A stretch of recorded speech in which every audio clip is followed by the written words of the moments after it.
Bismillahirrahmanirrahim. Assalamualaikum warahmatullahi wabarakatuh. Alhamdulillahi rabbil alamin. Hamdan katsiran thayyiban mubarakan fi kama yuhibbu rabbuna wa yardah. Wa asyhadu an la ilaha illallah wahdahu la syarikalah. Wa asyhadu anna Muhammadan abduhu wa rasuluh. Allahumma salli ala nabiyyina Muhammad wa ala alihi wa man tabi'ahum bi ihsan ila yaumiddin. Allahumma anfa'na bima 'allamtana wa 'allimna ma yanfa'una wa zidna ilma. Puji syukur kita panjatkan pada Allah Rabbul Alamin. Selawat dan salam mugi-mugi tercurah pada junjungan kita sekalian, Nabi yang mulia, Nabi kita Muhammad sallallahu alaihi wasallam. Kita mohon pada Allah di pagi ini, Allahumma inni as'aluka ilman nafi'a wa rizqan thayyiba wa amalan mutaqabbala. Yaitu doa yang dibaca oleh Kanjeng Nabi, memohon ya Allah, berikanlah kepadaku ilmu yang bermanfaat, rezeki yang halal dan amal yang diterima. Bapak dan ibu-ibu jamaah Masjid Adz-Dzikra yang mugi-mugi senantiasa dirahmati dan diberkahi oleh Allah Subhanahu wa taala. Di antara kiat atau adab saat kita itu berbuka, jangan lupa untuk mendoakan orang lain, yaitu orang yang memberikan kita makan. Sebagaimana Kanjeng Nabi Shallallahu Alaihi Wasallam itu mengajarkan mendoakan orang yang memberi kita makan, bisa jadi secara umum kita buka di masjid, maka beliau ajarkan doa Allahumma at'im man at'amani wa asqi man asqani. Ya Allah, berilah makan kepada orang yang beri aku makan, dan berilah minum kepada orang yang beri aku minum. Begitu juga Nabi Shallallahu Alaihi Wasallam itu ajarkan kalau kita datang ke suatu rumah buka puasa di situ, maka yang jadi tamu kalau diberi makan untuk berbuka oleh tuan rumah, dia membaca doa berikut: Aftara indakumus shaimuna wa akala ta'amakumul abrar wa sallat alaikumul malaika wa sallat alaikumul malaika.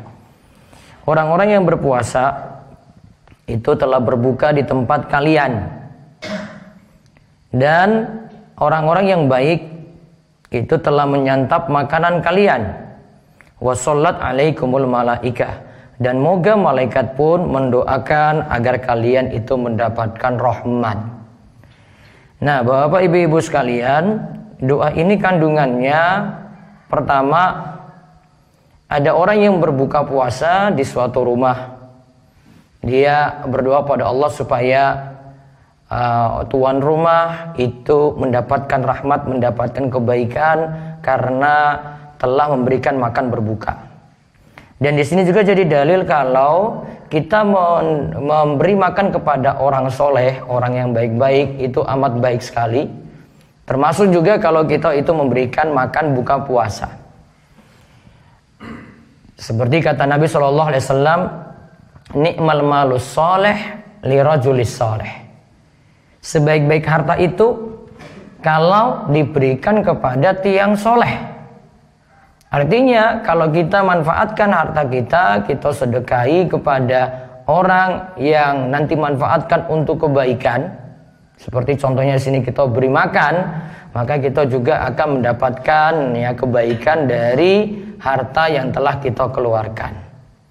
Maka dalam penyaluran harta, kita sedekah itu bisa memilih-milih orang.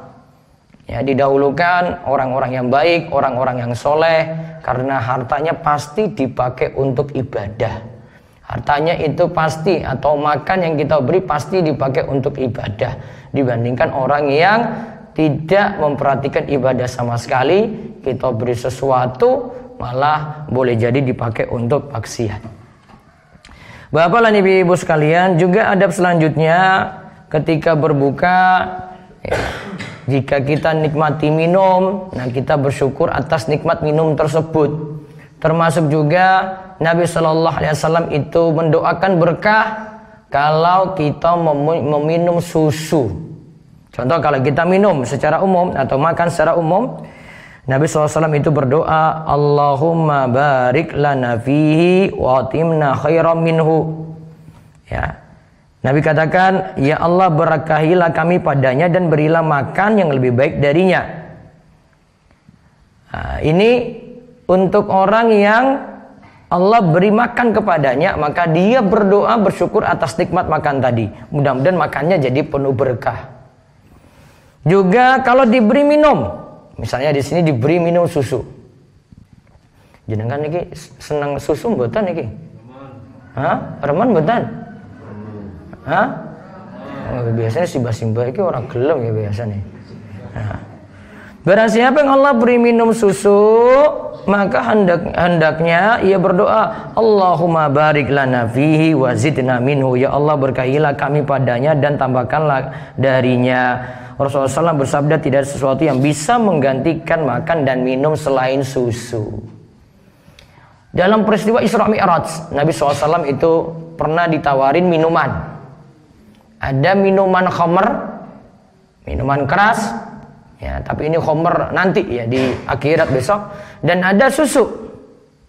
Ya, khamr susu, tapi tidak tahu ini sama enggak khamr ini nanti di surga. Tapi ceritanya adalah Isra Mi'raj ditawarin dua minuman ini.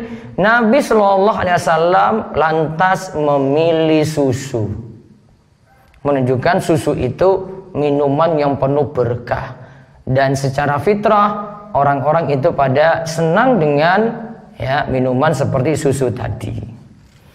Bapak dan ibu-ibu sekalian, satu lagi yaitu ketika kita berbuka, ini ada adab yang mesti kita praktekkan karena ini baik untuk keadaan diri dan kesehatan kita sekalian. Kalau minum itu tidak langsung satu teguk, namun minum itu dengan 3 nafas.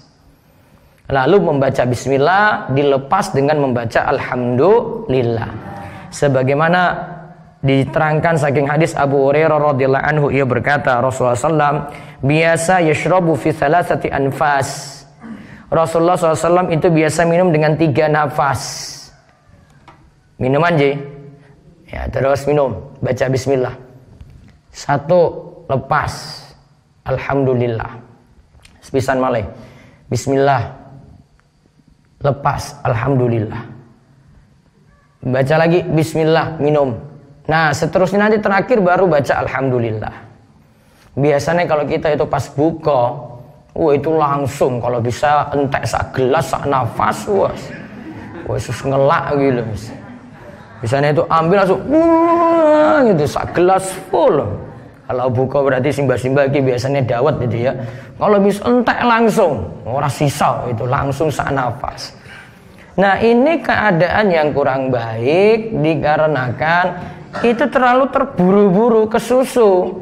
Orang kalau terburu-buru seperti ini nggak baik untuk keadaan tubuh. Maka minumnya itu pelan-pelan ya. Bagus titik minum, lepas, minum, lepas, minum, lepas. Boten sak botol lagi entek langsung. Ya, minum itu wonten aturan. Kemudian jika wadah minuman itu didekati ke mulut beliau, beliau menyebut nama Allah. Jadi ketika minum baca bismillah. Baca apa? Bismillah. Jika selesai 1 nafas, beliau lepas baca alhamdulillah. Beliau lakukan itu sampai 3 kali.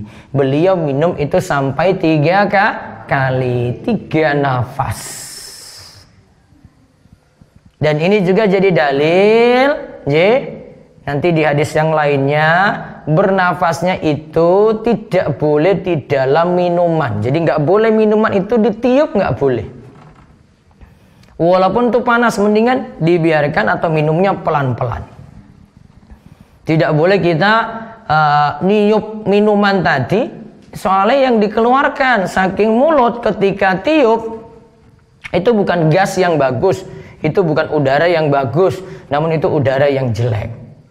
Sehingga minuman yang panas, teh misalnya teh yang panas itu nggak boleh ditiup-tiup, dibiarkan. Kalau dikipas masih boleh, Tapi kalau langsung dari mulut jenengan tiup itu boten angsal.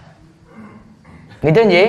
Nah, tadi kita diajarkan minum secara bertahap, yaitu dengan 3 nafas.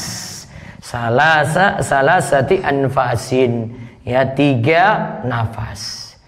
Nah, ini juga jadi ajaran bagi kita sekalian, Bapak dan Ibu-ibu, beramal itu ya pelan-pelan, ya, beramal itu bertahap, ya, yang penting tujuannya itu tercapai.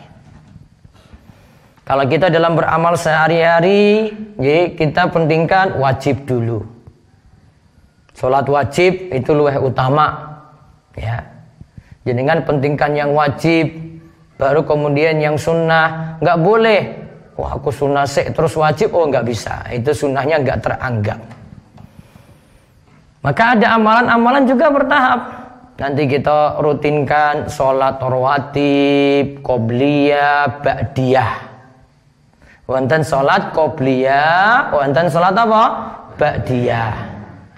Kita rutinkan sebelum, sesudah. Nanti misalnya subuh, wonten qobliyah subuh, sunnah fajar, nah itu dirutinkan. Nanti zuhur, itu ada qobliyah zuhur, bisa 2 rakaat, bisa 4 rakaat. Kemudian ada lagi ba'diyah zuhur, bisa 2 rakaat. Walaupun jenengan di rumah. Kalau asar, rawatibnya ghairu muakkad, tidak terlalu ditekankan. Kemudian kalau maghrib, wonten ba'diyah 2 rakaat, walaupun qobliyah juga boleh. Terus kalau ngisa, nanti ada ba'diyah 2 rakaat, ada juga qobliyah, namun sifatnya ghairu muakkad, tidak terlalu ditekankan. Nah, maka amalan-amalan yang ringan-ringan tadi, terutama amalan-amalan yang sunnah, kita lakukan secara bertahap. Ya, belum biasa dibiasakan. Sama seperti kita tadi belajar adab minum itu secara bertahap. Kalau belum terbiasa seperti ini, dibiasakan. Allah bisa karena biasa. Nanti kalau diulang-ulang terus akhirnya jadi biasa, jadi suatu hal yang nanti mudah kita lakukan. Bapak dan ibu-ibu sekalian, nah ini yang kita bahas untuk kesempatan subuh ini. Mungkin-mungkin bawa berkah bagi kita sekalian, dan kita terus kuat dalam jalani ibadah puasa. Mungkin-mungkin hari ini kuat, ibadahnya lancar, sholat malamnya juga lancar, 5 waktunya tertib terus, supaya Allah berikan kepada kita semua keberkahan. Sesibuk apapun kita sekalian, jangan lupa untuk ibadah. Jangan terlalu banyak alasan, kalau sibuk, akhirnya boten sholat. Yang penting itu jaga sholat. Itu penting sekali demi lancarnya hidup kita dan keberkahan dalam kehidupan kita sekalian. Demikian, kalau cukupkan, kita tutup kalian doa kafaratul majlis. Subhanakallahumma bihamdika asyhadu an la ilaha illa anta astaghfiruka wa atubu ilaik. Assalamualaikum warahmatullahi wabarakatuh.